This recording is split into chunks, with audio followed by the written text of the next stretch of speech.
Gálatas aqui, ele ficou... Vamos lá, vamos voltar para Gálatas. Ele volta lá na página 54. Então, a gente caminhou à frente, Efésios, e pulamos Gálatas. Gálatas eu queria chamar a atenção, assim como Éfeso, é claro que Éfeso é uma igreja que Paulo conhecia muito, porque é a igreja dele, foi ele que fundou, né? Então falar para os Efésios é falar para a sua igreja. Gálatas, Paulo não está falando para um grupo, uma igreja, ele está falando para mais pessoas, ele está falando para uma região, né? Aos Gálatas, os moradores de uma região, a Galácia. Então ali compreende mais igrejas, né? Não se tem ao certo quantas igrejas, grandes igrejas, não, mas o que sabe é que eram algumas igrejas. Então são uma espécie de província, né? É uma província grandona, né? Aí tem ali duas ideias, né? A Galácia menor, estabelecida pelos gauleses, olha lá na página 54, o contexto de 3 séculos antes de Cristo, recebeu o nome por causa desses invasores. Ou então uma província romana da Galácia de maiores dimensões geográficas. Ao sul foi anexada ao norte e toda a província recebeu o nome de Galácia. Então os romanos chegaram e ficou uma região grande. Então era como escrever uma carta, não para uma cidade, mas escrever uma carta para o noroeste do Paraná. Você não está escrevendo para Moarama, para Toledo, para Campo Mourão, você está escrevendo para o noroeste todo. Você está colocando várias igrejas. Se vocês puderem abrir bem rapidinho lá em Gálatas, ele tem uma maneira de entrar na carta bem contundente agora, bem forte. Olha lá, Gálatas, capítulo 1, versículo 6. É claro que do 1 ao 5 ele faz toda aquela saudação, aquele prefácio, o Paulo, o apóstolo, não da parte de homens, nem por intermédio de homem algum, mas por Jesus Cristo e por Deus Pai que o ressuscitou dentre os mortos. A todos os irmãos, meus companheiros, as igrejas da Galácia. Mas olha o que ele fala, a maneira como ele vai rapidamente no problema, no versículo 6. Isso aqui é diferente de outras cartas. Ele vai rapidamente no problema. Então, o que significa isso? Se você está escrevendo uma carta, você mal escreveu lá a saudação, e quando você dá a primeira linha lá, como é que o espacinho lá, o parágrafo, e aí você já começa no problema. É que aquilo é preocupante. Não é pouca coisa. Ele não elogiou, ele não lembrou de oração. Olha o que ele fala. Admira-me que estejais passando tão depressa daquele que vos chamou na graça de Cristo para outro evangelho.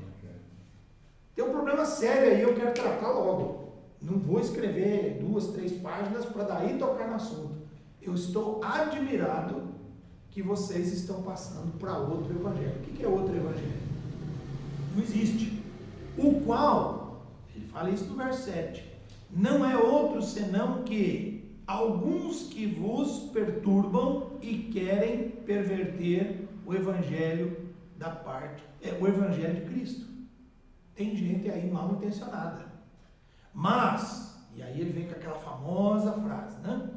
Ainda que nós, ou mesmo um anjo vindo do céu, vos pregue evangelho que vá além do que vos temos pregado, seja anátema, né? Seja sem valor nenhum, maldito. Seja maldito, não signifique nada, seja uma coisa amaldiçoada. Aqui ele está falando dos filósofos ou ele está falando dos próprios cristãos? Não, é gente dentro da igreja. Dentro da igreja. Claro que influenciado. Não. Gente dentro da igreja. É porque o que seria um outro evangelho? Será que hoje tem? Não tem mais, né? Hoje não tem, né? Tem Tem outro heresias, evangelho. né? Heresias dentro da igreja. Você lembra de algum hoje? No Brasil não. Tem algum outro evangelho? Tem. O evangelho que a gente entende é o quê? É o da confissão de pecados, porque só Jesus pode perdoar. Não é penitência, não é deixar de comer isso, aquilo que perdoa meus pecados. Não é confessar para homens, é confessar para Deus. Salvação só em Cristo Jesus. Né?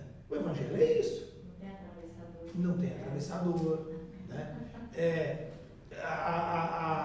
A lei da colheita que Paulo fala é interessantíssima. Você colhe aquilo que você planta. Então não adianta barganhar, não adianta isso. Tem pessoas que querem apagar de um jeito o seu passado, que ele não tem responsabilidade nenhuma pelo que ele fez. Ué, mas como? Não, Cristo me perdoou. Perdoou seus pecados, infeliz. A consequência dos seus pecados, você vai ter que pagar. Então, mas é que é muito cara a pensão, será? Já ouvi isso aí de irmãos dentro da igreja. Ele querendo justificar com o pastor o não pagamento da pensão de 2, 3 crianças, de 2, 3 relacionamentos lá atrás, que agora ele é crente. Que absurdo. Não, como é que é isso? Espera aí, explica de novo, não entendi. Pastor, eu vivia nas trevas. Eu não conhecia isso. E daí, eu não posso pagar por isso. Meu filho, Deus perdoou teus pecados. As crianças não têm culpa nenhuma. Infeliz, você vai deixar esse peso todinho nas costas da mãe? Você não tem noção do que você está falando? E o cidadão justificava que ele queria fazer que R$150 por criança era muito. Né? 3 crianças.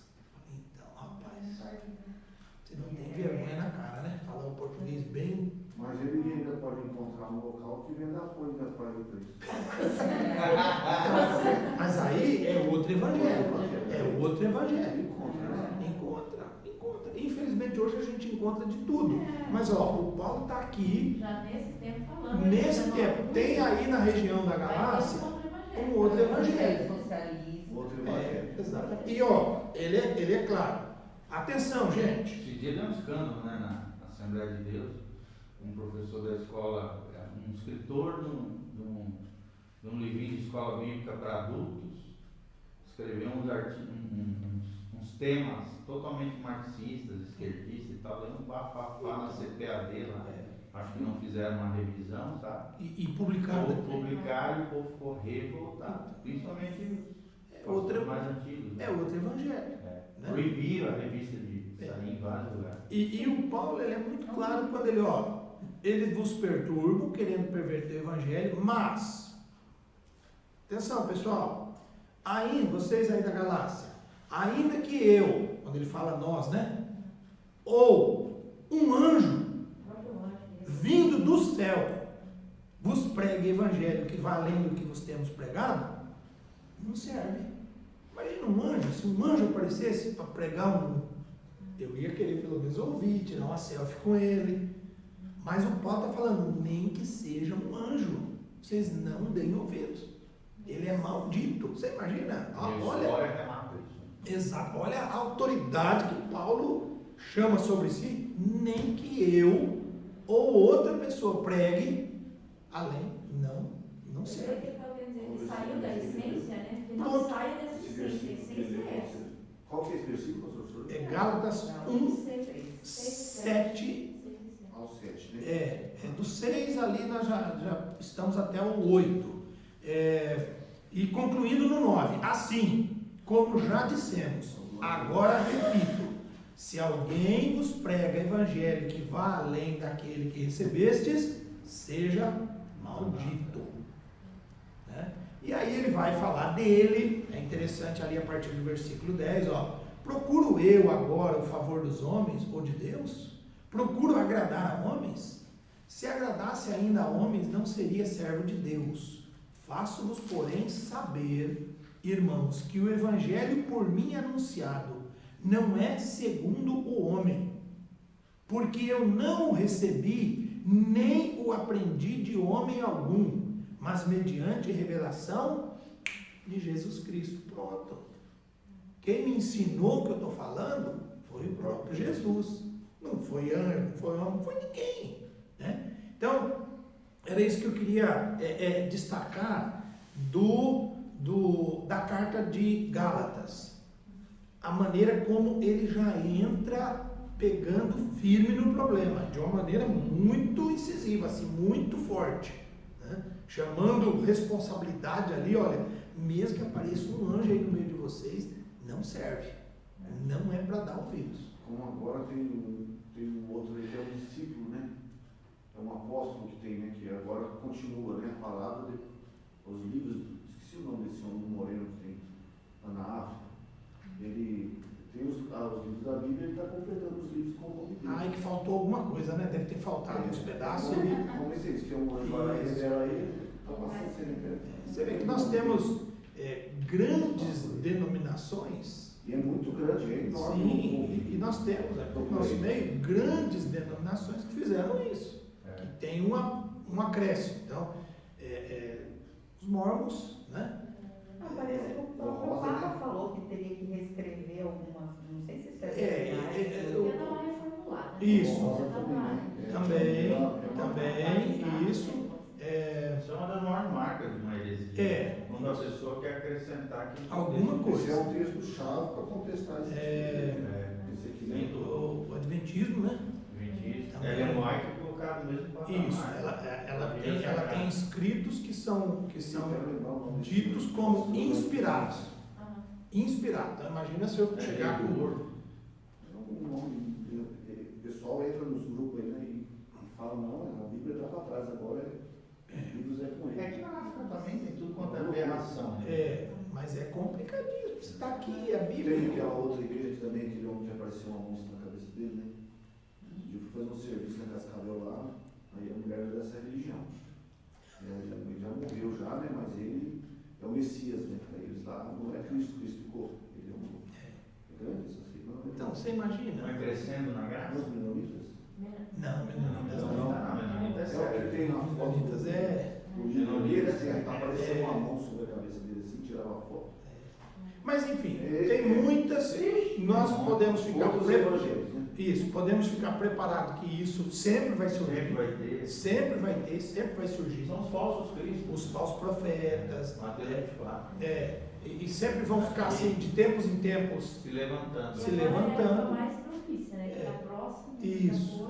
Aí sim, né? Aí é o momento certo. Você vê uma época como essa que a gente vive hoje, de pandemia, de não poder abrir a igreja, das pessoas estarem sem comunhão, afastadas uma das outras. Olha que facilidade para alguém se levantar nos meios de comunicação, na internet, um canal no YouTube, não sei o quê, e vir com... Tem até uma série no Netflix que fala sobre isso, Messiah, não sei se você já viu, que justamente pega essa vamos dizer assim, essa ideia da messianidade, aí pega um jovem lá árabe, no meio aqui dos Estados Unidos, e aí ele vai e começa a fascinar as pessoas e tal, até pastores de uma igrejinha no interior. Mas quando vê, mobiliza o país inteiro em função do cara, o cara caminha sobre as águas e tal. Olha, então tem que ter uns milagres, né? Tem que ter uns milagres. Se ele fizer uns milagres, então... E é justamente uma crítica, né? A essa ideia messiânica, onde essa ideia, se não houver discernimento, pode fazer com que uma pessoa mal intencionada se aproveite dessa lacuna religiosa e espiritual, vamos dizer assim,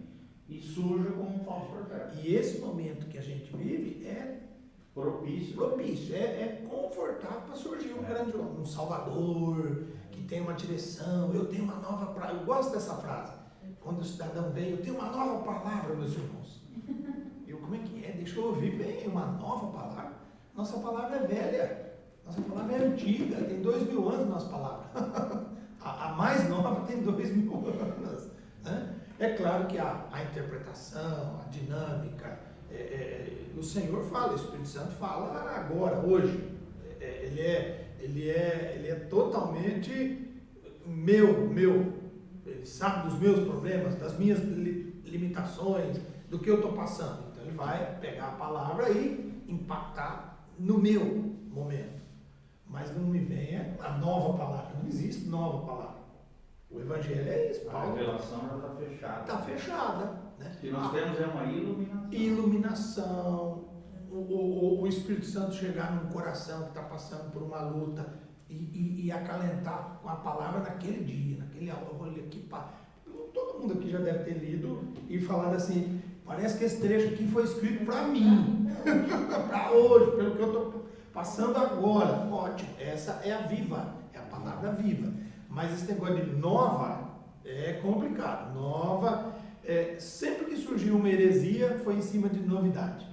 Foi alguém trazendo uma novidade. Agora a partir de agora é assim. E com isso surge uma heresia, e grandes heresias, como essa que você falou, esses exemplos da África e outros lugares, surgem por conta disso. Alguém achar novidade, não, porque isso aqui já está velho, está ultrapassado, eu tenho que acrescentar.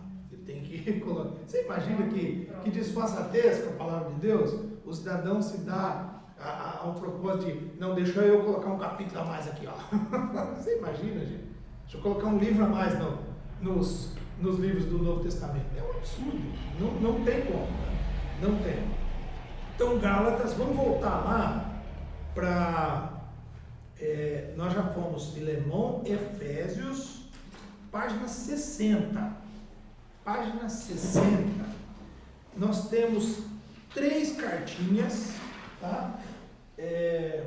Elas estão aqui, 1ª e 2ª Timóteo e Tito, e elas se dividem como cartas pastorais, as famosas epístolas pastorais. Então nós temos as cartas da prisão, as cartas pastorais e as cartas gerais, né? As gerais, as demais, vamos dizer assim. O que seriam cartas pastorais? O que é a carta pastoral? Qual é o... Oi? Ensinamento? Isso. Na verdade, todas ensinam, mas ela não foi escrita por uma igreja ou por um grupo de igrejas. Ela foi escrita para uma pessoa. Uma pessoa. Então ela tem um propósito específico para aquela pessoa. Debate temas da igreja, da vida cristã, da fé, do evangelho, mas o destinatário é o Timóteo. É o Timóteo. Então, as cartas de Timóteo são ricas, maravilhosas, né, profundas. Só que foi escrita do Paulo para o Timóteo. Então o Timóteo, o livro, não foi ele que escreveu? Não, é o Paulo. É o Paulo, que é o professor dele, que é o chefe dele, escreve para ele. O Timóteo trabalhava em Éfeso. A carta do Paulo não é para a igreja de Éfeso. Ele podia ler para a igreja de Éfeso, como a gente lê para a nossa igreja. As 2 cartas de Paulo para Timóteo são ricas, são maravilhosas, é a palavra de Deus. Mas ele endereçou para quem? Para o Timóteo. A carta para a igreja é a de Éfeso. A carta aos Efésios, essa é para a igreja. Mas daí, talvez num outro dia, ele foi lá no correio. E agora, esse envelope é para quem? Esse é para o Timóteo. É específico, né? Esse é o específico. Ele vai ler? Com certeza. Eu imagino que se o Timóteo, eu acho que ele leu no primeiro dia. Chamou os irmãos, chegou a carta do Paulo para mim. Mas eu quero compartilhar. Imagina, qualquer um de nós teria muito prazer em receber uma carta de um líder espiritual, de alguém que caminhou com a gente, que instruiu a gente. Eu teria prazer em ler para vocês. Olha, isso aqui é do meu pai na fé. Isso aqui é uma carta carinhosa de alguém que foi meu pastor por 10, 15 anos. Então eu quero ler para vocês. Mas a carta é de quem? A carta é minha. Ela pode ter prática para você, valor para você, bons exemplos para você, mas no final eu vou dobrar e colocar ela dentro da minha Bíblia. Ela é minha, ela não é sua. Você aplica, usa, valoriza, mas ela veio para mim. Então essas são as cartas pastorais. Este é o último, vamos ler lá rapidinho, ó. Grupo das cartas de Paulo chamado cartas pastorais, por causa do apóstolo dar ênfase a responsabilidades pessoais e tarefas públicas do pastor de uma igreja local. Foram escritas próximo ao fim da vida do apóstolo, 63 e 67.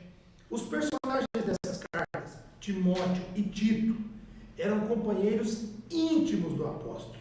mas também eram figuras de grande autoridade, capazes de nomear outros pastores, ou pelo menos de exercerem algum controle sobre a nomeação dos mesmos. A primeira carta de Paulo a Timóteo, consiste em 6 breves capítulos. Foi escrita para o discípulo mais próximo de Paulo e em quem ele mais confiava. Vamos abrir lá, que eu gosto de um pedacinho, gente. Esse pedacinho aqui, eu me emociono quando eu leio. Esse aqui não tem como.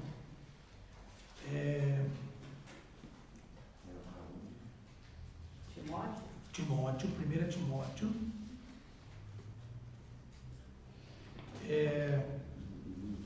Ele se apresenta daquele jeitão, né? Olha lá, Paulo, apóstolo, mandado de Deus. Timóteo 1. Agora a gente vai para o 2.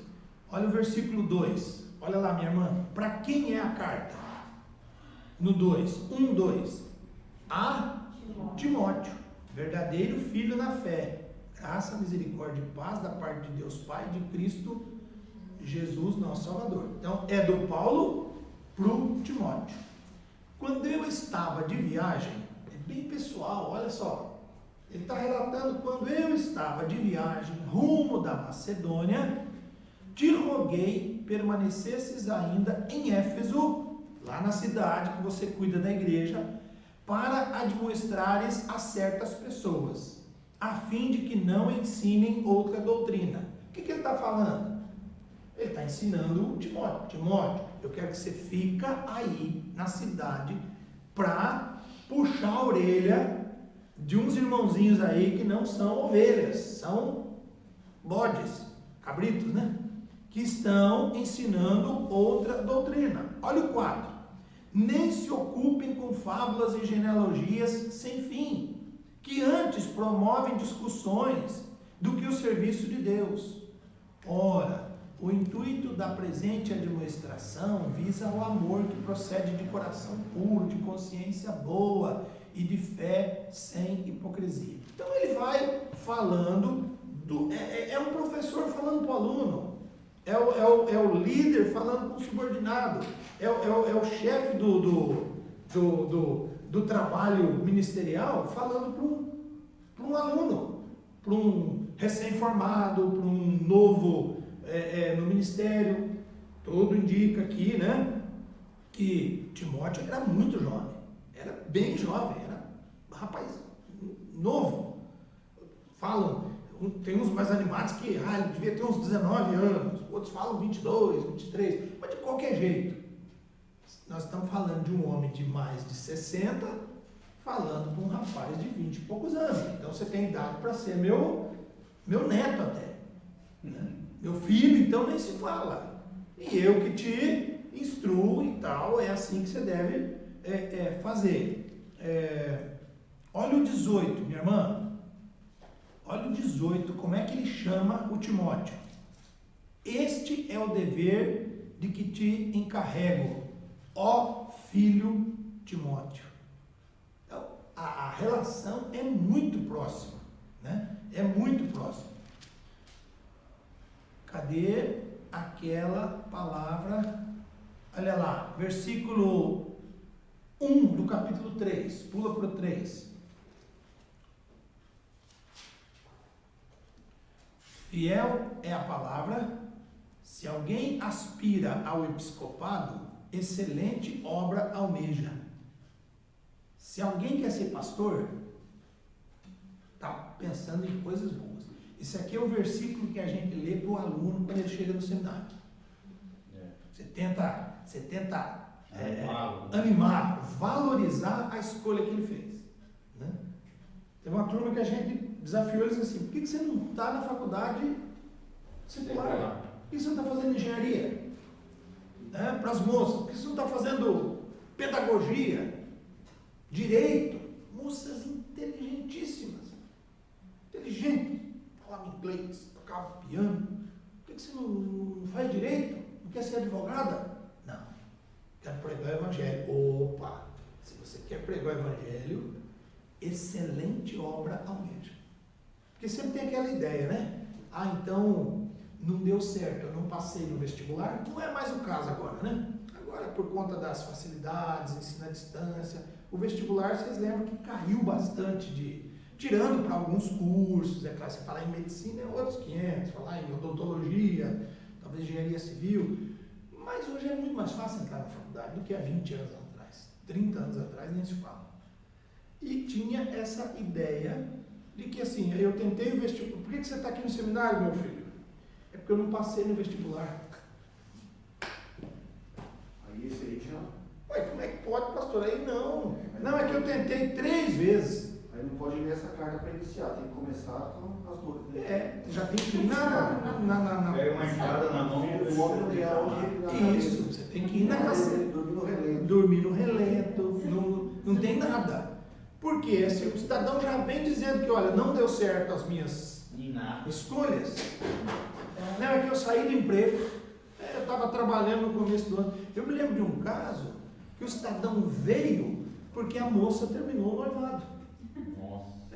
Ele tinha um namoro longo, né? Tinha muita expectativa naquele namoro, uns 2 anos. Aí ficaram noivos, né? Ela morava em outra cidade. Aí, aquela coisa, quando você, um namoro longo, você noiva, você não vai ficar mais tantos anos. Então já tinha uma expectativa de no ano seguinte. Nesse meio tempo, ela, chegou e mandou a real, como a rapaziada fala, né? Olha, não dá e tal, e acabou. Ele teve um baque tão grande, o que eu vou fazer? Eu vou me recuperar onde? É no seminário. Né? Ficou meio depressivo. Então o seminário foi uma fuga de uma decepção amorosa. Não ia dar certo. Tem como você ficar 4 anos lá, ser treinado, habilitado para ir para o ministério, motivado por isso. Por um noivado que não deu certo, um namoro. E a gente ouve, acompanha esse rapaz, até hoje ele não se recuperou. Não se recuperou. O seminário foi só uma, depois daquilo mais umas 3 alternativas. Tentou ser isso, tentou ser aquilo, motorista de caminhão, fotógrafo, tudo coisa bem, sem nada a ver. É fuga.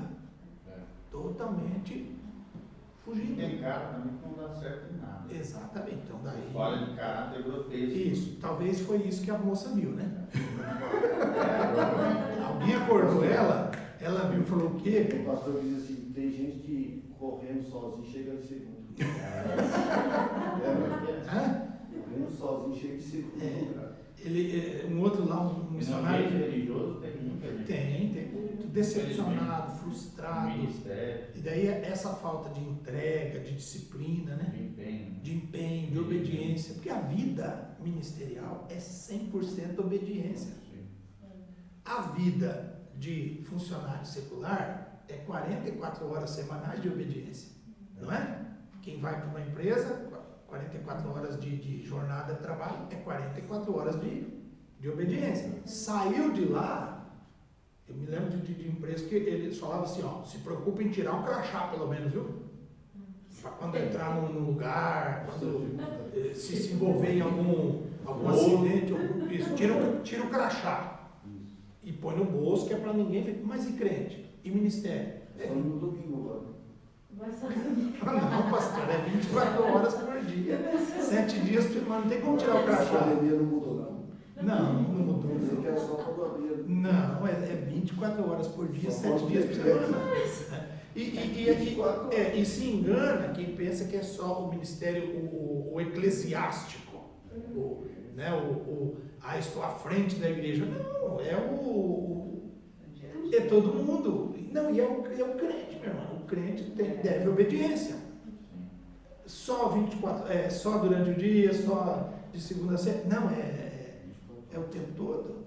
E aí cai nisso que ele falou. Educação plena. Se o caráter não se molda isso, ele fica um mau caráter. Né? E é tão interessante você ler os escritos de Paulo, ele fala muito disso, da falta do compromisso, de não matar a velha carne, não fazer morrer. Né? Tem gente que não faz morrer de jeito nenhum a carne. Se você falar para ele que você tem que. Vamos matar. Não, mata não. Nova criatura. Não. tem que matar a velha. E eu não quero que mate a velha. Tem que deixar ela, nem que seja respirando por aparelho, mas deixa ali. Que de vez em quando eu vou lá, me visto dela e faço. Pastor, essa palavra o senhor colocou muito. Temos que fazer morrer a velha criatura. Tem um rapaz essa semana que, não, mas profetizar assim, Deus vai se incumbir. Olha, o senhor colocou muito. Gostei muito dessa palavra. Temos que fazer morrer o velho. Bem, porque senão. A gente fica esperando, com o tempo eu vou melhorar. Eu atendi um rapaz assim, mas com o tempo eu vou melhorar. Não, nós temos que fazer morrer. Essa é uma a coisa sobrenatural. Esforço, né? Isso, vai cair do céu, assim. Tem que ter um esforço, né, pastor? É claro. É tirar a responsabilidade. Essa é a colocação. É empenho. Fazer Empenho. É empenho. Empenho, e assim, dentro desse empenho, desse esforço, duas coisas chave. Disciplina, que você vai ter que se esforçar para ter ela, disciplina para orar, para ler a Bíblia, para ir na igreja, para ter comunhão, para não pecar, para fugir do pecado, e obediência. Você colocou, você se empenhou em ter disciplina e obediência, fechou. A gente sempre fala para os alunos, se você captar isso aqui no teu treinamento, disciplina, eu preciso de disciplina. Para quê? O cara vê na sua vida o que não está com dinheiro. É disciplina, a gente sabe que lidar com dinheiro é só disciplina. Você pode ter uma fortuna, a gente conhece muito rico, gente que tem e que vive destrambelhado. Falta disciplina. Né? E por outro lado, você conhece gente que ganha um salário mínimo, que ele paga em dia, Nós temos um exemplo. que ele vive dentro da sua. Era muito, saiu com uma fortuna E voltou sem e nada. acabou querendo trabalhar. Totalmente. Ali faltou as duas coisas: a disciplina e a obediência. Né? E quando você é disciplinado, meu amigo, pode vir a promoção que for, pode vir o frio que for, não, eu tenho que acordar para orar. Pronto. Né? E está sensível a isso. Tem gente que não se deixa disciplinar, né? O cidadão é duro, você sabe. Assim, ele não. Parece que eu não tenho o desejo genuíno. Não, eu sei que eu preciso dessas mudanças, né? Mas eu não quero. Não quero. Não quero. Porque quando a pessoa quer. Né? No lidar com criança, eu tenho essa experiência nos últimos anos, é formidável, né? E daí são muitas crianças, sempre por estarem num abrigo, é por conta de uma situação complicada atrás, né? De violência, de abuso, de falta disso, falta daquilo. E muitas vezes, a maioria, são indisciplinados. Né? Por conta do lar totalmente quebrado, arrebentado. Então, assim, não tem disciplina para comer. Porque é simples. Como é que se come? É na hora e no local. Eu me lembro de criança que ele pegava o prato e ele sai comendo andando. Eu vou atrás. Onde você vai, meu filho? Não, é porque lá em casa a gente comia assim, um na sala, um no quarto, um lá fora, um no chão, um vendo televisão, um cantando. Não, mas aqui não. Aqui é todo, é uma mesona comprida. São duas mesas grandes, a menor e a maior. Então senta 20 crianças para comer. Não, é uma bagunça. Prato cai e joga o macarrão na testa do outro lá, mas é todo mundo na mesa. Então, o horário é esse horário. Tio, eu queria uma banana. Não, a banana está ali, mas não é para pegar agora, porque nós vamos almoçar em 15 minutos. Não, mas não. Então, no começo, você tem essa resistência. Só que criança é maleável. Criança é interessante, que eles aprendem. Aprendem com o exemplo do outro. Então, o outro não pega, eu também não pego. Em poucos dias está todo mundo uniforme, aquele grupo. A pena é que já sabe como funciona. Então, ao ponto de você ouvir o rosto das crianças pela janela, assim. Um fala um palavrão, daí o maior, não fala palavrão aqui não, senão o tio Silvio vai lá, o tio Silvio vai lavar sua boca. Pega rápido. Então, ele até ensina o outro. Então, o tio Silvio, tem lá o mito lá, né? O tio Silvio vai lavar a sua boca com sabão. Eu já fiz isso. Pastor, desliga aí um pouquinho o som aí, porque você não pode ficar como prova no tribunal. Né? Produzindo prova que eu preciso. Minha irmã é um santo remédio. Eu já fiz isso com Não meu tem sobrinho. coisa melhor. A gente tinha um menino lá de uns 6, 7 anos, falava palavrão. Vem cá, meu jovem, vamos resolver isso aí. Peguei uma esponja nova, tinha lá na pia, novinha. O lado, ó, atenção, produzir provas aí, ó. Instruir o outro. Pega o lado amarelo, não pega o verde, não, o amarelo. Né? Você não pode falar, não? Isso, pastor, bastante detergente, de preferência o neutro, aquele branco neutro, não tem problema, aquilo lá não faz mal não. Bastante sabão, bastante espuma e leva uma abençoadinha na pia. Dá na altura certinha, assim. Altura certinha. Abre, ó. Põe a língua para fora. Ah, não, põe a língua porque o palavrão está na sua língua. Aí, ó, esfregava bastante. Gospe. Vamos enxaguar, deixa o tio lavar de novo. Gente, que benção. Que santo remédio. Só que eu não fiz com a esposa, não. Uma vez, esse menino veio outro falando palavrão. Não fala palavrão, não, que o tio Silvio vai lavar sua boca. Pronto, eles pegam, isso que você falou. Adulto que não pega. A gente que é. Eu sou assim, eu vou morrer assim, e eu não mudo, e meu temperamento é Acho esse. que é um caso extremo isso aí, né? Tem hora que chegam as pessoas. Sim, você pede uma vez, pede, não xinga a tia assim, não Nós xinga vamos teu. instalar uma máquina de lavar na igreja.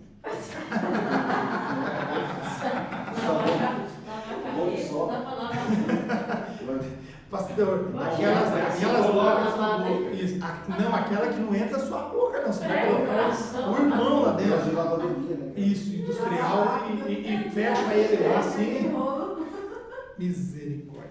Então tá, cartas pastorais, minha irmã, são isso, tá? São muito interessantes quando a gente dá uma olhada. Olha a 2, a segunda. Segunda Timóteo.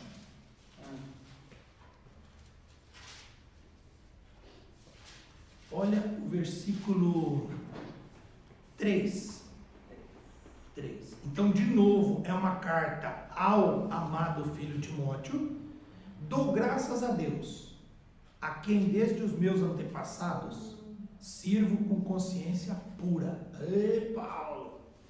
Dou graças a Deus, porque ó, a gente é dessa linhagem aí faz anos.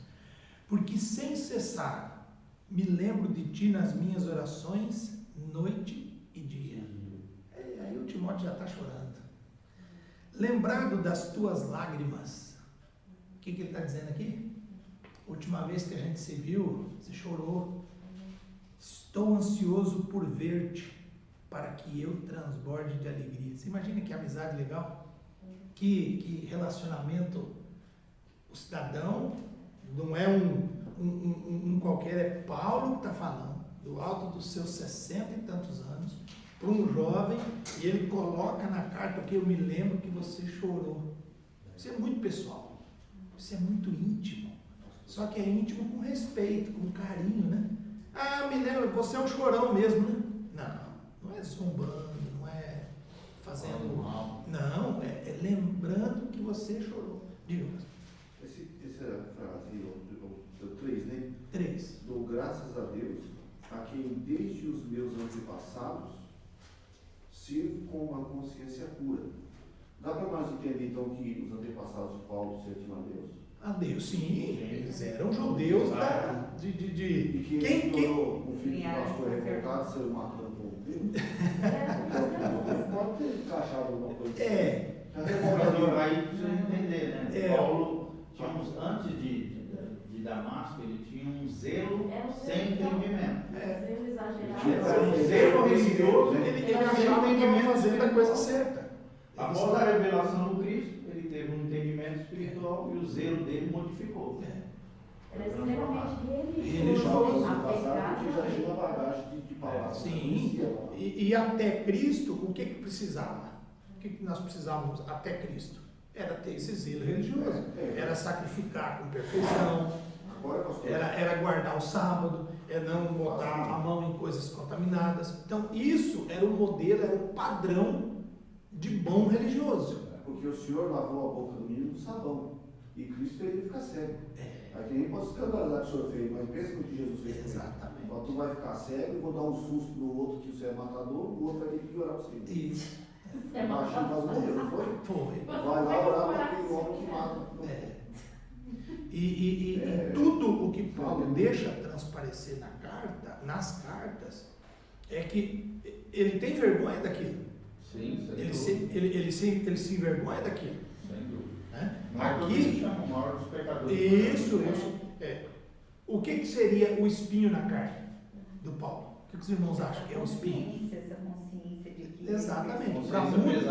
Para muitos entendidos, né? Tem gente que fala que é problema de visão, é um problema físico de visão. Já ouvi falar espinho mesmo no pé. É espinho, mas tem muito teólogo, a maioria defende essa tese, de que o espinho é a lembrança. A vergonha.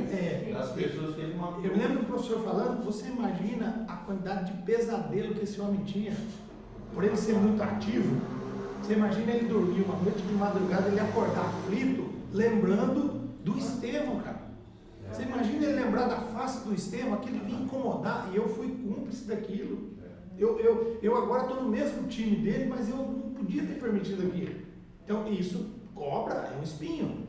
E Jesus fala que para ele fica tranquilo, minha graça, vai em frente. Como também Toca, pode ser uma coisa literal. isso que vem e incomoda, esbofeteia. Incomoda ele, né? Atormenta ele. Exatamente. Isso que o senhor colocou, ela bate com o que o pastor está explicando para as mãos lá. E quando a gente vai pregando, vai se achando, né? Aumentou o povo, já estou com 1.000 pessoas, com 2.000 pessoas. Então Deus dava uma segurada nele. Aí o senhor falando isso aí, pode ser dele lembrando das mortes. Aí quando ele começava a se engrandecer, Deus não tirou dele os pesadelos, ele sonha para ele lembrar e voltar ao amor, à humildade. Aí ele fala que ele é o maior dos pecadores. Sou o maior dos pecadores. Poxa, Paulo, você não é o maior dos pecadores. O maior dos pecadores sou eu, cara, que eu não fiz nem 0,5% que você fez. Mas não, ele fala, eu sou o maior dos pecadores. Né? Eu preciso. Pesava a consciência. Pesava, exato. Para mim é isso. Né? Mas essas outras teses aí são possíveis. Tem vários, né? Você imagina o quanto esse homem não era perseguido por demônios? Meu Deus. Fazia um barulho, incomodava, assombrava. Sábado passado foi bonito, né? 11 briga com todo mundo, mas depois acalma para ir lá pedir uma oferta. Foi revoltado. Exatamente. Até o 7, né? Ele bate. Foi no sábado passado. Né? Você vê bem cara de pau, né? Esse sentido aí, né? Que ele bate forte lá, hein? Mas era um momento de revolta. Sim, né? A coisa estava descambando, lá estava indo pro né? Mas é bonito de ver a evolução, né?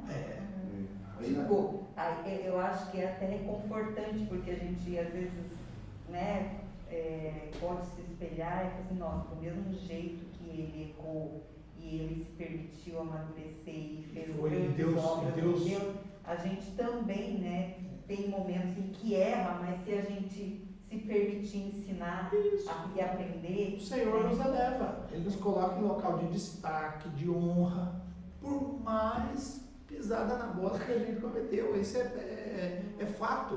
Todo mundo aqui já... E tem essa humildade, tipo, eu hoje não sou perfeita e eu espero amanhã estar melhor do que hoje. Cada dia um dia de evolução. De evolução, né? Faz parte do crescimento. E o Senhor, Ele não fica devendo nada para ninguém. Quem promete as coisas e não cumpre é o inimigo. O inimigo é que é mentiroso, é que promete o que ele não, dá o que ele não tem, né? É o inimigo. Dá a mão e puxa a perna. Isso, esse é o inimigo.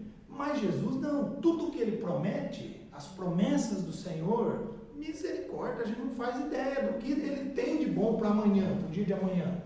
Então você pode entrar total, de se entregar total, que amanhã vai ser melhor.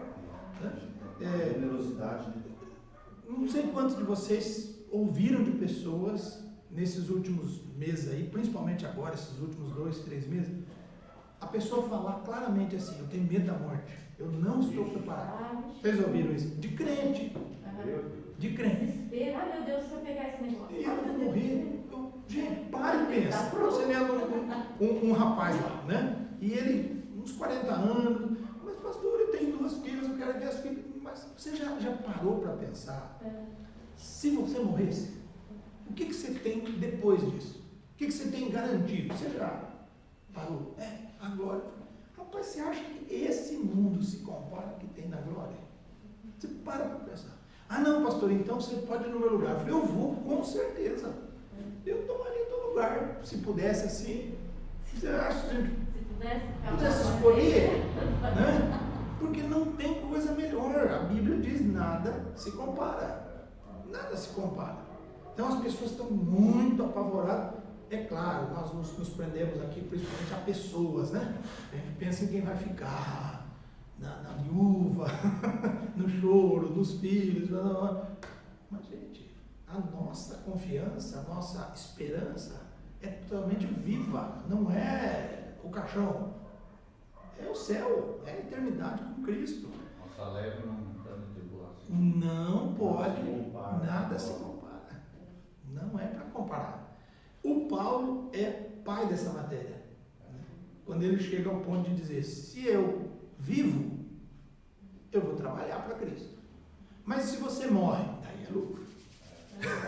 Ué, que conversa, ele inverteu, né? Então o pessoal faz aquela brincadeira que quando ele está preso, nas cartas da prisão, chegou um dia e o carcereiro desceu lá e falou, Paulo, 2 notícias, uma boa e uma ruim. Qual que você quer primeiro? Eu quero, tanto faz. Então eu vou te dar a ruim. Hoje você vai morrer. Não, essa é a boa. Me dá a ruim, então, essa é a boa. Não, mas você vai morrer hoje. Essa é a boa. Certeza das coisas que vão vir. Então, essa é a boa para mim. Ótimo. Certeza do lugar onde vai. Isso. Certeza. Quando você tem isso, Promessa. pronto. Acabou. Né? Vamos viver de maneira irresponsável? Não, não é isso, né? O Senhor nos deu o instinto da preservação da vida, de querer viver, construir, comprar, obter, deixar descendentes, ótimo. Mas a nossa esperança é viva pós-morte, depois da morte, né? Então, vamos lá, meus irmãos. Timóteo é isso, é uma carta pastoral, é cuidado. Tem uma frase ali, que ninguém deve menosprezar o Timóteo pela sua juventude. Ninguém despreze a tua mocidade.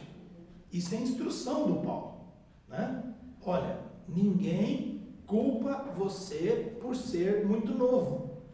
Mas o que era para ele fazer? Qual é a sequência do versículo? Torna-te padrão, modelo. Então seja correto, Timóteo. Em tudo que você vai fazer, seja um padrão. Não importa se você tem 22 anos.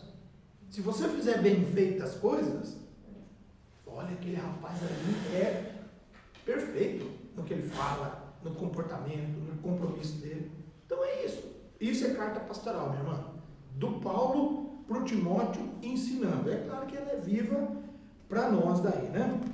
O que mais que nós temos? De Tito. Vamos na de Tito? Carta do Tito. É a próxima, viu? Vira aí depois da 2 Timóteo. É uma cartinha pequena. Ela é bem pequenininha. 3 capítulos. Também é maravilhosa. Muito Graças interessante. à pessoa. Olha lá. Paulo, servo de Deus, apóstolo de Cristo. Versículo 4. A Tito, verdadeiro filho, segundo a fé comum, graça e paz. A Tito. E ele coloca o Tito na mesma condição que o Timóteo. Filho, é meu filho. É interessante essa Ligação paternal. Isso, ligação de pai. Um homem de 60 com uma turma mais jovem, vocês são meus filhos. Ele cria esse laço, né? Muito importante, importantíssimo dentro da igreja, esse reconhecimento, né? Do pessoal mais velho, da liderança, do pastor, se olhar como aquele que nos instrui, aquele que tem a direção. Então, ele é o nosso pai. E pode até alguém mais jovem desempenhar isso. Não, ele só tem. O Timóteo era estimulado a fazer isso. Com certeza o Timóteo, recebendo do Paulo essa instrução tão forte de um pai para um filho, ele tinha autoridade para passar para o pessoal da sua igreja essa mesma relação. Eu quero ser o pai de vocês. Poxa, você é muito mais novo do que eu. Não, mas eu tenho instrução para isso. Eu posso te aconselhar, posso te dar direcionamento, posso orar com você como um pai. Isso é formidável, gente. Cada dia está menos essa ligação espiritual de pai para os seus filhos, né? Paternidade. A paternidade está sumindo. Se fala bastante, mas ela está desaparecendo, pastor. Ela está desaparecendo. E quando é utilizado no contexto da igreja, geralmente é utilizado de forma equivocada, Isso. principalmente entre pastores. É uma Ela, paternidade que suga. isso, e ela é não mais que de supre. isso, ela é mais de alienação. É. Tem muito paizão espiritual aí que ele quer filhos, mas não, ele quer Ou para se vangloriar, isso, ou então ou para pra ser sugar. isso, para ser Mas não suporte pra de suprir. trabalho financeiro, mão de obra, porque eu vou fazer. Então eu sou o pai de vocês. Aí fica isso aí, né? E tem até treinamento para isso, para você se habilitar, principalmente na área da psicologia, da psicanálise, para você ir lá e desvendar mesmo o que aquela pessoa está precisando, aonde que tem ali as carências. Eu quero ser seu, né, o instinto de paternidade. Eu vou te dar o que você não teve quando criança, na adolescência, as frustrações. Pá, aí eu conquisto aquela pessoa. Mas eu conquisto para quê? Para habilitar ele para trabalhar no reino? Para ser mão de obra, ferramenta para o reino? Ou para ficar mais um que vai me bancar o ministério? Tem muito isso. Tem muito paizão espiritual aí que ele é um alienador. Sim. Ele traz adeptos na mente. O coração não. E não uma ligação afetiva. Né? Isso, Que de coração. Do meu ponto de vista, é reconhecido de baixo para cima. É, Não é eu sou teu pai. isso, não. É o filho olhar e dizer, A nossa você, caminhada vai caminhando. Isso, ela vai você- indo até. afetivamente e espiritualmente, É. supriu essa lacuna É. paterna no meu coração. E isso é natural, né? Você vê que a gente ensina os filhos a falarem, pequenininho, pai, pai. Eu queria demais que os meus falassem pai antes da mãe. Fala pai, fala mãe não, fala pai. E eles aprenderam a falar mãe antes, né? Mas é bem isso, você quer que saia de lá. Por mais que você ensina, repete 1000 vezes, a tua realização, o teu sonho, é o dia que espontaneamente o menininho, a menininha está correndo e olha e pai. Uau, agora eu sou pai de verdade. Aquelas 1000 vezes que nós ensaiamos não valeram tanto como essa pai. Foi de baixo para cima, né? Espontâneo. Ele reconheceu, eu sou pai, ele é meu filho. Isso é maravilhoso. Então, quando dentro da igreja, nessa relação de autoridade com o subordinado, cria-se esse vínculo de paternidade espontâneo, natural, misericórdia, você tem um amigo para sempre. Né? Porque daí o que nos une é até mais do que amizade. É um sentimento de paternidade, né? Isso é profundo. E é uma aliança em Cristo. Né? Isso, para... E nem a distância geográfica atrapalha. Não atrapalha, exatamente. Pelo contrário. O laço afetivo Eu não permanece tinha mesmo pensado nisso, mas numa distância geográfica. talvez é por isso que o Paulo gasta essas palavras com essa turma aqui. Filho. Filho. Você é meu filho. Né? O cidadão a 300 quilômetros de distância, que 300 quilômetros naqueles dias era como se fosse Alguns dias. 3.000 hoje, mais até. E ele chama o cara de filho. Está aí, você é meu filho. Né?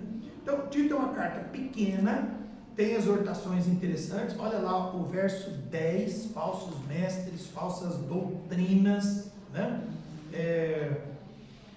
E aí o que ele fala no versículo 1 do capítulo 2? Alguém pode ler lá? 2, 1 e 2. Tito 2, 1 e 2. 2. Isso, Tito 2, 1 e 2. Tu, porém, falo que convém a sã doutrina. Olha aí, ó. Quanto aos homens idosos, que sejam temperantes, respeitáveis, sensatos, sadios na fé, no amor e na constância. Uma voz feminina leu 3, então.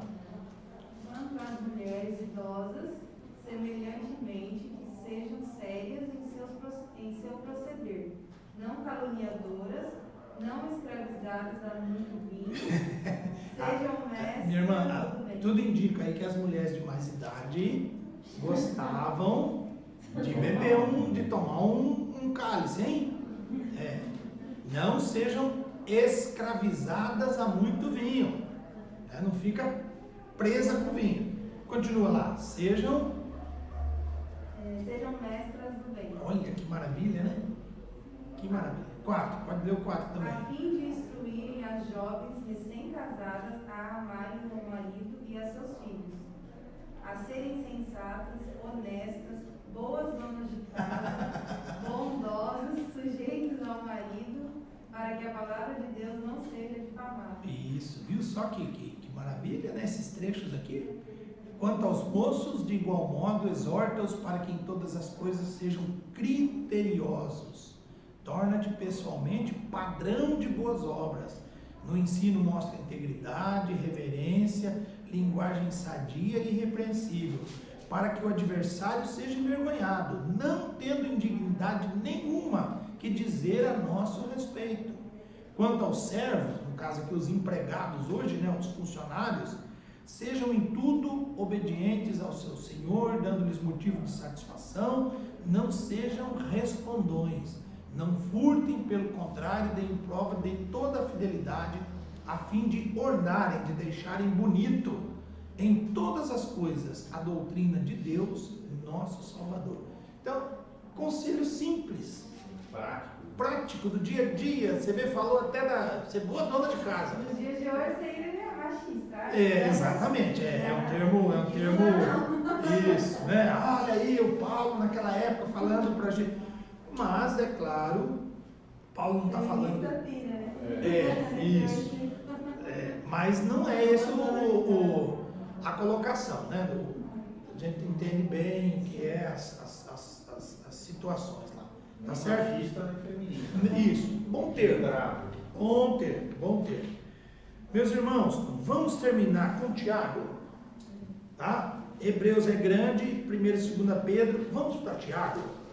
Então, acompanha lá a sua Bíblia, pula Hebreus, termina Hebreus, e aí nós chegamos em Tiago. Essa cartinha, dos 4 homens que se chamam Tiago no Novo Testamento, somente 2 são candidatos à autoria dessa epístola. Ninguém tem seriamente considerado Tiago o menor, o filho de Alfeu, ou Tiago, pai de Judas, não Iscariotes. Alguns sugeriram Tiago, filho de Zebedeu e irmão de João, mas ele foi martirizado muito cedo para tê-lo escrito. Resta-nos somente, atenção, Tiago, o meio-irmão mais velho de Cristo. Que referência, né? Meio-irmão mais velho.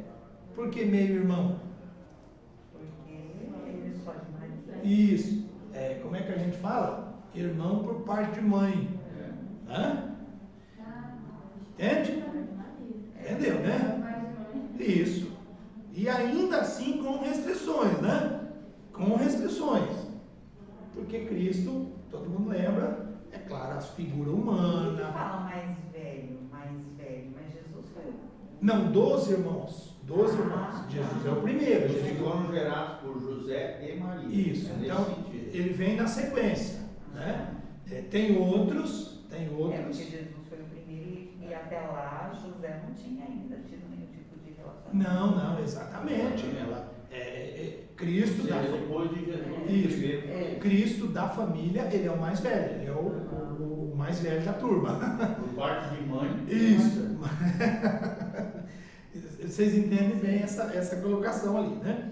Aí, ele é o irmão de Judas, que também escreveu a epístola que leva o seu nome. Então, aquela cartinha do Judas, com a do Tiago, fica tudo em família. 2 irmãos de Jesus. Você vê que interessante? Só esses 2 Que citam aqui, exatamente, mas tem mais. Será que os outros vão se converter? Não, eu acredito que sim, mas daí um foi ser carpinteiro, o outro foi funcionário público, hoje não sabe, né? Não precisa. Não tem. Tem irmã também, né? Pode, com certeza, né?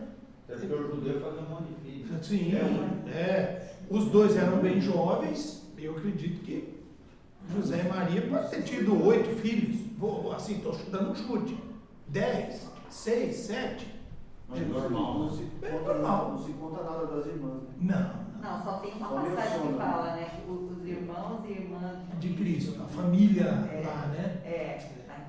Marcos 3. Isso. Você imagina que interessante você pensar nisso, né? A família de Cristo. Uhum. Como é que devia ser o início? Porque a gente sabe dos evangelhos, a vida adulta plena de Cristo, começando o seu ministério. Mas pensa Jesus com 25 anos. O que ele fazia? Ele auxiliava o pai, tudo indica. Ele era o sócio da marcenaria. Jesus na adolescência. né? Então, você imagina isso, Jesus adolescente. Obrigada, os irmãos. Mas, Eu me lembro de um aluno falando assim, pastor, mas daí era muito interessante.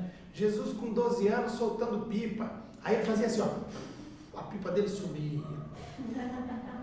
Ele era o dono do vento, ele fazia o que ele queria. Se ele ia pescar, ele já como menino, o cardume vinha tudo no anzol dele. Não. O Cristo, criança, adolescente, é o Cristo, criança, adolescente. A gente brinca assim, com todo respeito, mas esse entendimento do Cristo humano, de dormir, tomar banho, normal, não humano. O Abílio Santana, esse dia, tinha uma pregação dele que fala assim, encomendava uma mesa, Jesus fazia, já estava pronto. Ele faz assim, né? Então, mas Mas a pregação dele esses dias. tá, mas aí o Cristo adulto no seu ministério, não dentro de casa. O Cristo carpinteiro. Não. Absurdo. Ele tem uma pregação absurda. Não, mas ele já tá brincando. É brincando, né? Tá brincando. Não, ele coloca assim de uma forma, eles não são de ficar brincando, assim, ele coloca uma forma, ele fala isso mesmo. Mas não. Mas é ignorância. Ele Falta mexe assim, né? Porque não tem isso aí na Bíblia, né? Não. Assim, o Jesus com 12 anos fazendo milagre. Ele não faz uma alegoria, ele coloca mesmo que acontece isso, né? A gente brinca com isso, mas é algo muito sério que Isso é muito perigoso. é muito perigoso. Para Como cair Como uma casa na praia, ele fala, ele tem outra pregação dele. Eu vi essa daí. Meu Deus. Só que Cafarnaum era uma praia. Sim, Aí era um ele balneário. Ele dizia que Jesus era tão próximo que tinha Uma casa grande, na praia. Quando ele foi para lá de lá. Santa ignorância. Onde cresceu o jovem, né? Lá, com os 4, né? Quem sabe? Pastor Abílio Santana. Cara, doido. Tá. Então, Tiago, meus irmãos, tem isso. Outro detalhe de Tiago, além da autoria, os historiadores nos dizem que Tiago é o primeiro escrito do Novo Testamento. Entende? É o trecho mais antigo que a gente tem do Novo Testamento. Não é estranho? O que para você é mais novo no Novo Testamento? O que foi escrito primeiro no Novo Testamento? Marcos. Na nossa ideia, é um evangelho. Alguém tem que ter deixado relatado o evangelho, não é? Porque é o que Cristo fez, os relatos dos milagres, dos ensinos, das parábolas da caminhada de Jesus, o sacrifício de Jesus. Não. Historiadores dizem que Marcos escreveu bem antes, olha, mais ou menos ali em 45. Então Marcos, Tiago escreve, se você pensar em tempo, logo após o nascimento, a morte de Cristo. Pouco tempo, pouquíssimo tempo depois. Né? Aí as cartas vão sendo escritas depois, as do Paulo. As do Paulo vão lá até a morte lá, fica entre 65 e 67, então a gente vai ter todas as cartas aqui, ó. Né? Principalmente no final. Eu coloquei muito no começo ali, não. Elas são próximas, mais pro final da vida do Paulo. Da morte do Paulo. Quando ele foi mais escritor. Antes disso, ele viajou. Né? Antes disso, ele evangelizou, ele treinou, ele pregou, ele fez tudo. As cartas ficam pro final. Então, se a gente pega que o homem trabalhou 30 anos para Cristo, ele escreveu as cartas nos últimos 10. E os 20 primeiros anos? Ele não descansava Quase nada. Era pregando o Evangelho. Ele não tinha tempo. Isso. Aí na terceira parte, nos últimos 10 anos, as igrejas já estão estabelecidas. Aí ele precisa exortar essas igrejas, ensinar essas igrejas, doutrinar essas igrejas, né? Aí faz todo sentido. Então Tiago é tido como o escrito mais antigo, o primeiro do Novo Testamento, né? O último é Apocalipse. Então daí fecha aquilo que dá os 100 anos da igreja primitiva, o primeiro século da igreja primitiva. Aí nós já temos a Bíblia, E o né? cânon bíblico. Isso, nós já temos ela da maneira como a gente conhece, né? Em livros, Novo Testamento, está aqui, né? Até então, você imagina, tá, 45 nós tínhamos a carta do Tiago, 46, 48, 50, 52, como é que esse povo era evangelizado? Se não tem nada escrito, como é que era? Porque a base da nossa evangelização são os ensinos, né? A gente decora versículos, a gente dá um folheto que contém versículos, é a Bíblia. Como é que era? Como é que esse pessoal era ensinado?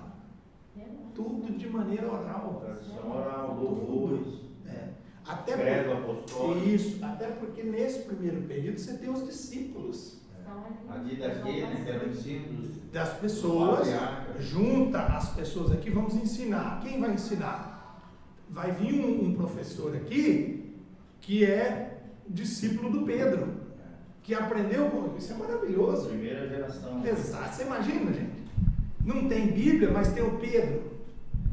Aí o Pedro, então eu quero falar para vocês que teve um dia que a gente estava pescando e não dava peixe, aí ele mandou a gente jogar a rede assim. Aonde está escrito isso aí, Pedro? Não está escrito em lugar nenhum, está na minha mente. Eu era um dos pescadores. Uau! Pode fazer o apelo que eu estou levantando a mão já. Não precisa ler nada. Não é assim? Hoje nós temos a Bíblia. Então a gente entende o passo a passo da Bíblia para auxiliar, para ser ferramenta de evangelização por conta disso. Para a gente explicar para os outros o que é o novo nascimento, a nova criatura, matar o velho homem. Naqueles dias você ouvia do discípulo o que era matar o velho homem. A explicação vinha oral, ninguém lia para nós, né? Era oral. Então Tiago é muito disso. Tiago é interessante.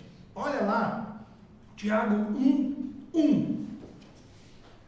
Tiago, servo de Deus, agora não é o Paulo, é o Tiago. E para quem que ele escreve? 12 tribos que se encontram na dispersão. Quem são as 12 tribos? É Israel inteiro. Né? Então, é um jeito que ele usou para chamar a nação toda. Como alguém falasse, eu quero fazer um discurso para os 27, né? 27 estados e o Distrito Federal. Para quem que você está falando? Para o Brasil. Todo mundo, não deixou ninguém de fora. As 12 tribos. Dispersão é o quê? Quem são os dispersos? É o judeu que está fora. Fora de Jerusalém. É o judeu que está fora. Então já vem desde lá do Velho Testamento um contingente muito grande de judeus que moram fora de Israel.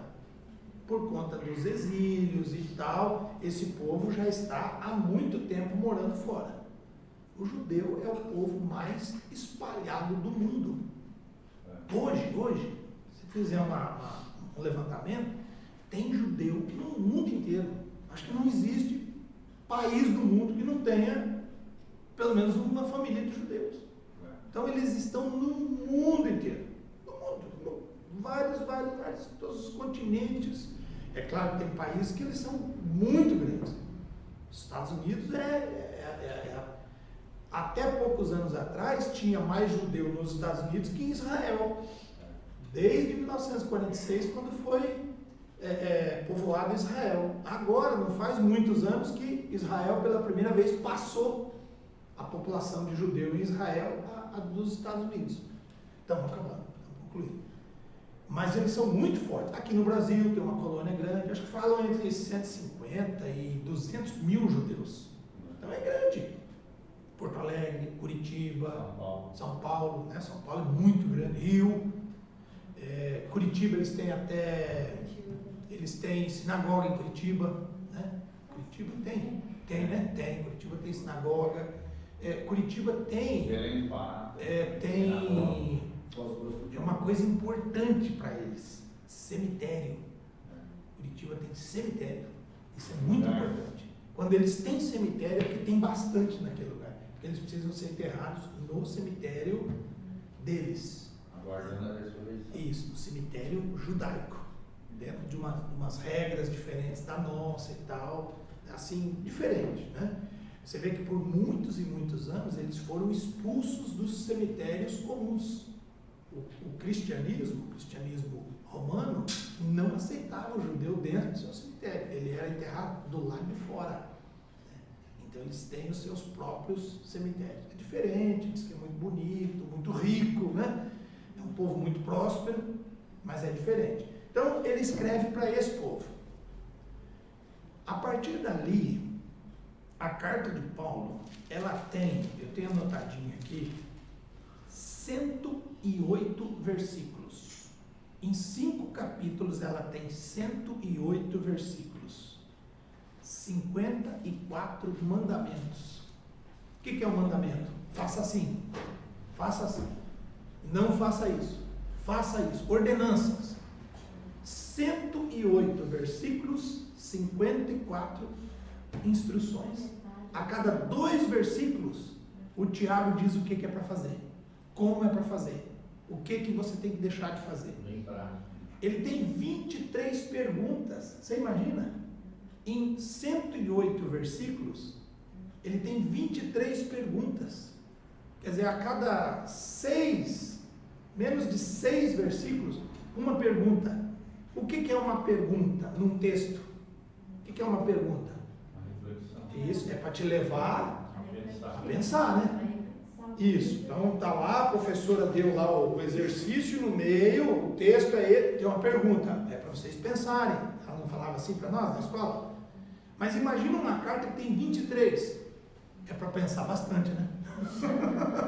E é uma carta pequena, de 111 versículos, 114 versículos, muito pequena. Então 108 versículos, 23 perguntas. Então ela é muito prática, ela é reflexiva. Isso, você tem que pensar. Então quando a gente lê, ele está sempre, o porquê. Vamos achar um pedaço aqui, ó. Capítulo 1, versículos 19.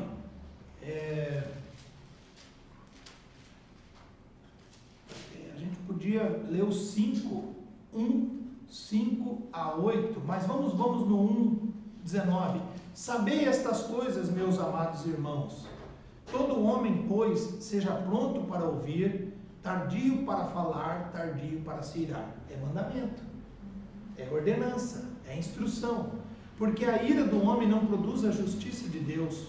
Portanto, despojando-vos, de novo, outra instrução, de toda impureza e acúmulo de maldade, acolhei com mansidão a palavra em vós implantada, a qual é poderosa para salvar a vossa vida, a alma.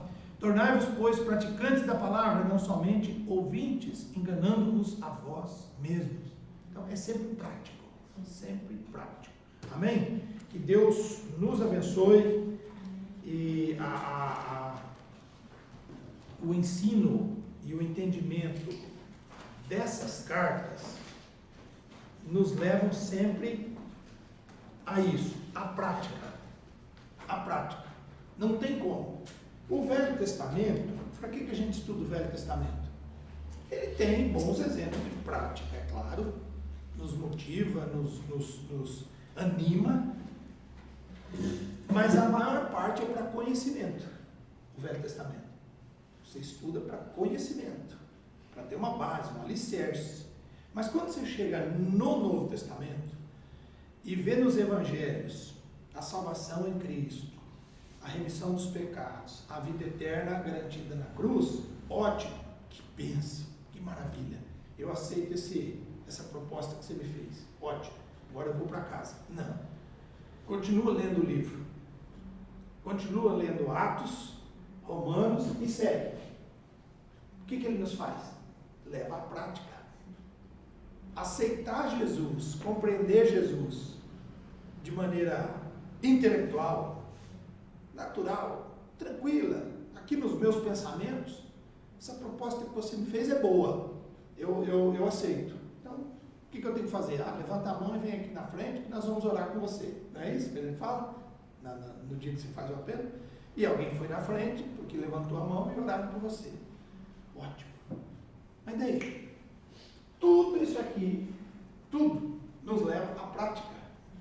Não tem como daí, depois de ter recebido a oração lá na frente, ele voltar, sentar e agora? Primeira coisa, meu jovem, volta domingo que vem. Por quê?